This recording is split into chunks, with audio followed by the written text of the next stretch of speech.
everybody of YouTube, and welcome back to the Tabletop Temple, where we paint, we play, and we pray to the dice gods. Today's video is going to be a real special one because I get to preview to you the write and roll game, Dungeon Pages Underboss.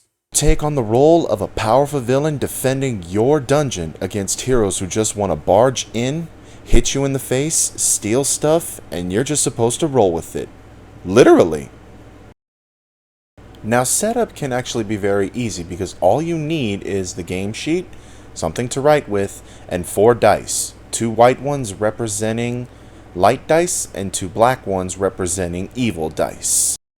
Because nothing says epic battle between heroes and monsters like stationary supplies and epic cubes of destiny. Now, you'll also have to draw your boss's battle grid, which is basically your villain's hitbox.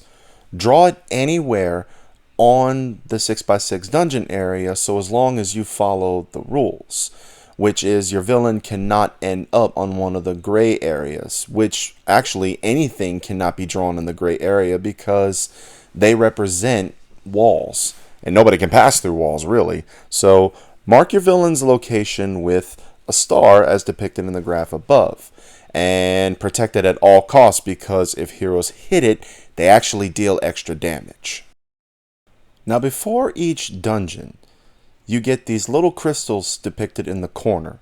Think of them as sparkly villain coupons that you get to spend to upgrade your battle grid, which are going to be written out up here, not on the dungeon itself. So, if you want to better protect yourself, you got to buy it. You want some more abilities when bashing your enemies, you buy those too. You want a small loan of a 1 million attack power? Well, sorry, this is a roll and write, not a shonen anime, so you'll get what you get. Now you have to spend them wisely because any excess crystals do not carry over to the next dungeon. So be careful and spend them very wisely. And this is pretty much where you're going to be writing them at, and they correspond to the spaces on the dungeon itself for all abilities and etc. And they stick around all game. So again, choose wisely or irresponsibly.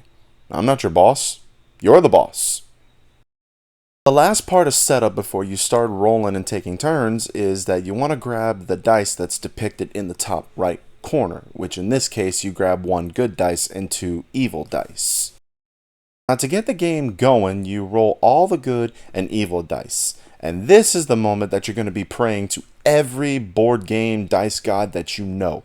Some prefer randomness, some prefer strategy, but Dungeon Pages prefers chaos.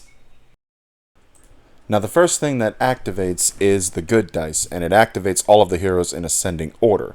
So if you roll in a 1, the hero pops in, "Hey, nice dungeon, mind if I ruin everything?" Or if you roll a 3, he just strolls in like he's late for brunch.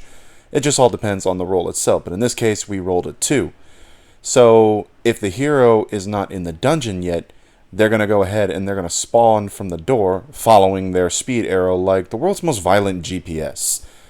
And if they're already in there, well then they move, triggering traps, picking up items, and using special abilities designed to just completely ruin your day. But if you roll a 6, nothing happens. Just nothing. So in this case, whenever hero number 2 activates, it says that we have to roll a number, and if it's a 5 or 6, he's going to be dealing damage to everything within 2 spaces. And in this case, it's a 4, so oh well, he does nothing. Now once all of the heroes are done activating with the good dice, it's your turn to activate the evil dice by unleashing some of that sweet, sweet dungeon vengeance. Now this is where you'll be able to use the evil dice to do, well, evil things. You could place monsters, activate monsters that are already on the map, set traps, upgrade stuff, trigger boss abilities. And when monsters are placed, they immediately attack when they're placed because, well, quite frankly, they don't mess around. Traps don't trigger unless a hero steps in front of them in the column or the row, because heroes apparently can't read glowing symbols on the floor, but I digress.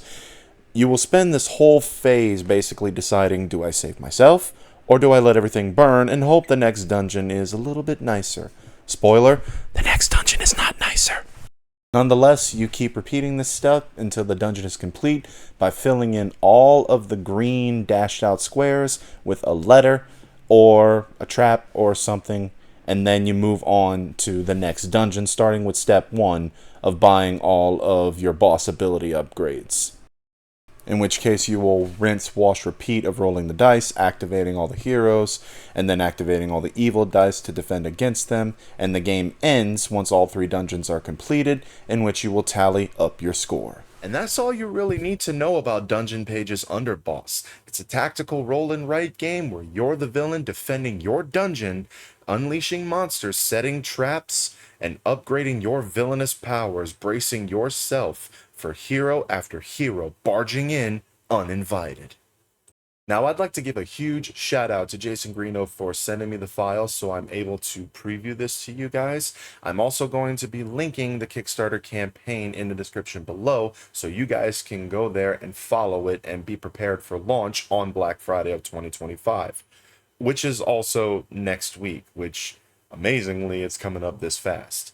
So, that's going to be it for today's video, guys. If you like my videos, please leave a like on it, drop a comment, and subscribe to the channel if you haven't already. But as always, I am your friendly neighborhood guru, guys, and I will see you on the next Tabletop Temple. Goodbye, my friends.